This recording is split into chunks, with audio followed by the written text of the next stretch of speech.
حضرت ابو ہریرہ رضی اللہ تعالیٰ عنہ بیان کرتے ہیں، رسول اللہ صلی اللہ علیہ وآلہ وسلم نے فرمایا، بندہ کہتا ہے میرا مال میرا مال، حالانکہ فقط اس کا مال 3 صورتوں میں ہے۔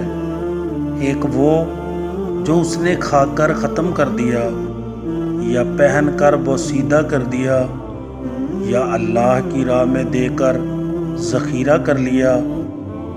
جو ان کے علاوہ ہے وہ تو اسے لوگوں کے لیے چھوڑ کر جانے والا ہے۔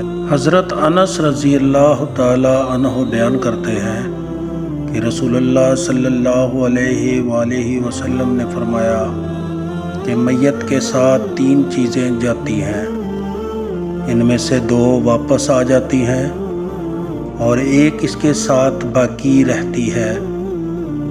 اس کے گھر والے، اس کا مال اور اس کے اعمال اس کے ساتھ جاتے ہیں۔ اس کے گھر والے اور اس کا مال واپس آ جاتے ہیں، اس کے اعمال اس کے ساتھ باقی رہ جاتے ہیں۔